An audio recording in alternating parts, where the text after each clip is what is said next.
नमस्कार। आज हम बात करेंगे एक बेहद संवेदनशील लेकिन जरूरी विषय पर। हिंदुत्व, दलित समावेशन और जाति का नया चेहरा। और जब ये बात हम करेंगे तो रिफरेंस के रूप में प्रोफेसर बद्री नारायण की फैसिनेटिंग हिंदुत्व पुस्तक का भी हम इसमें तथ्य लाएंगे। हम यहाँ देखेंगे भारतीय राजनीति को, विशेषकर उत्तर प्रदेश की राजनीति और बिहार की राजनीति, और खासकर उसमें पूर्वांचल की राजनीति में दलित और हिंदुत्व के बीच एक अजीब सा रिश्ता बनता हुआ दिख रहा है। पहले जहां दलित आंदोलन सीधे सीधे ब्राह्मणवादी वर्चस्व के खिलाफ खड़ा दिखाई पड़ता था, अब वहीं कुछ दलित नेता और समुदाय हिंदुत्व के झंडे के तले मंच पर साझा करते हुए दिख रहे हैं। ये कैसे हुआ, क्यों हुआ और इसके इन प्रतीकों के बदलने के मायने क्या हैं, इस पे हम विचार करेंगे और एक विमर्श प्रस्तुत करेंगे। बात शुरू करते हैं बद्री नारायण से। और बद्री नारायण से क्या करते हैं कि उनकी फैसिनेटिंग हिंदुत्व जो पुस्तक आई है उसके आधार पर, और सिर्फ आधार पे ही नहीं, अपने फील्ड सर्वे के अनुभव से और उस सर्वे से कि वहाँ के जो आम जनमानस है वो बदलती हुई राजनीति को कैसे देख रहा है, बदलते हुए समाज के परिवेश को कैसे देख रहा है, उसकी सबकी समग्र बातचीत इसमें शामिल है। कि कैसे हिंदुत्व सिर्फ एक धार्मिक विचारधारा अब नहीं दिखती, बल्कि एक सांस्कृतिक परियोजना के रूप में परिणित हो चुकी है। इसमें दलितों के शामिल करने की कोशिश की जाती है, लेकिन ये ढंग अपना है, ये अपने अपना ढंग है, ये आरएसएस का अपना ढंग है और अन्य पार्टियों का अपना अपना ढंग है। लेकिन आरएसएस, उसके सहयोगी संगठन जब झलकाई बाई, ऊदा देवी और लोकल स्थानीय नायकों को अपनी कथाओं में शामिल करते हैं, तो प्रतीत होता है कि दलित सम्मानित हो रहे हैं। लेकिन सवाल ये क्या सम्मान और वास्तविक सशक्तिकरण का है, कि बस एक प्रतीकात्मक समावेशन है? जो भी है, हम इसको समाजशास्त्रीय दृष्टिकोण से देखने का प्रयास कर रहे हैं कि समाज बदल कैसे रहा है, भारत की राजनीति जातियों के संदर्भ में कैसे चेंज हो रही है, ये उसका भी प्रयास है। तो बात हम करते हैं, तो प्रोफेसर बद्री नारायण इसको सांस्कृतिक सहमति भी कहते हैं। यानी आप एक नायक की मूर्ति लगवा दीजिए, लेकिन उसकी जात की वास्तविक समस्याओं को नजरअंदाज कर लीजिए। जो दिख रहा है, जो प्रतीत हो रहा है समाजशास्त्री अध्ययनों के माध्यम से, लेकिन ऐसा भी सच नहीं है। उन प्रतीकों का समायोजन हो रहा है और उनको बड़ी जातियों में आस्था और सम्मान के नजरियों से देखा जा रहा है, वो प्रतीक बनते जा रहे हैं। ये भारत में जाति व्यवस्था के सोच के बदलने के रूपक की नई कहानी है। किसी जमाने में जब दलित युवक सवर्ण मोहल्ले से गुजरता था तो उसे घूरा जाता था, लेकिन आज स्थितियां बदल गई हैं। चाहे वो शिक्षा के माध्यम से हो, चाहे जागरूकता के माध्यम से हो, चाहे सारी प्रयास किए गए हों उन प्रौद्योगिकी के माध्यम से हो, या ये पूंजीवाद आने के माध्यम से हुआ, सामंतवाद के टूटने के माध्यम से हुआ, चाहे जो भी सारे उसमें समग्र समाहित है।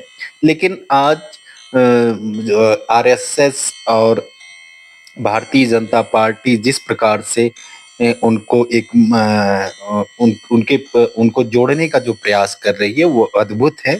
उनको मंच पे भी बैठाया जा रहा है, उनको सम्मान दिया जा रहा है। पहले भी ये सम्मान दिया जा रहा था, लेकिन वो वो कम था। लेकिन आरएसएस ने अपनी भारतीय राजनीति में इस भूमिका को बढ़ाया है और दलितवादी जनसंख्या को जोड़ा है और सवर्ण की आक्रोश को कम भी किया है, और दोनों का समागम कराने में काफी हद तक अन्य पार्टियों से अधिक संघर्ष भी किया है और उसका लाभ भी उसको मिलता सा दिख रहा है। अब वो दौर बदल रहा है कि तुम नेता बनो लेकिन अपनी जाति मत भूलो, लेकिन जाति अभी मरी नहीं है, उसके अंश विद्यमान हैं, वर्गों में बदलती जरूर दिख रही है लेकिन अपने अपने दायरे हैं, लेकिन हाँ उसका दंश जरूर कमजोर हुआ है। मेन विषय है वो पूर्वांचल की राजनीति पे हम सीधे आते हैं और वहीं से बात करते हैं।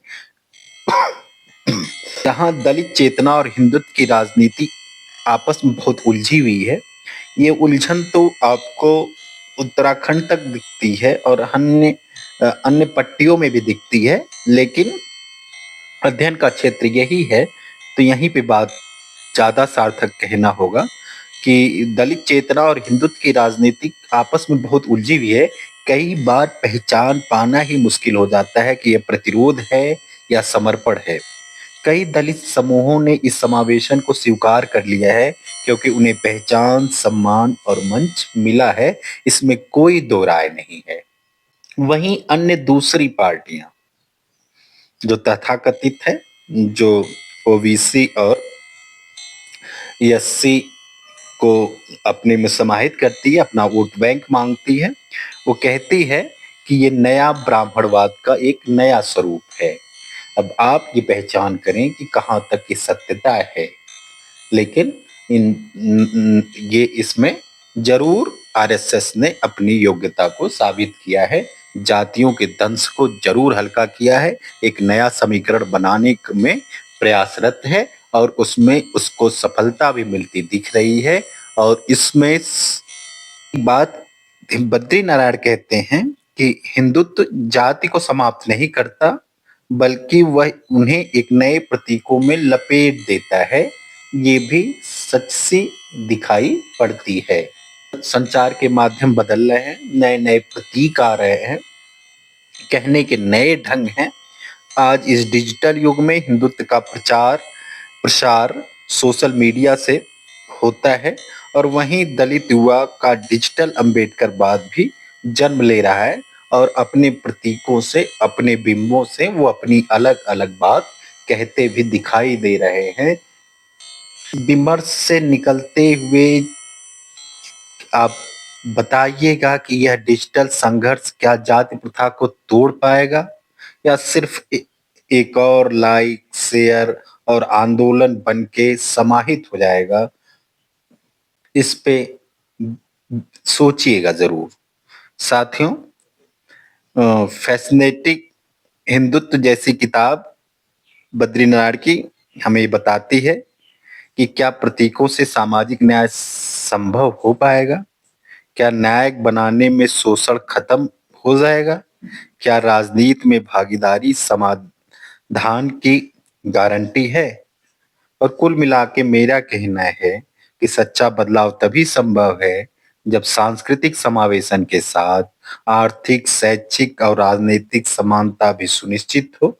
और ये वास्तव में सांस्कृतिक समावेशन के साथ भारत इस दौर में आर्थिक, शैक्षिक और राजनीतिक समानता को सुनिश्चित करने में इनका योगदान है, इस सत्ता का योगदान है, इस पार्टी भारतीय जनता पार्टी का योगदान दिखता नजर आ रहा है, जिसमें पीछे से आरएसएस की बहुत बड़ी भूमिका नजर आती है।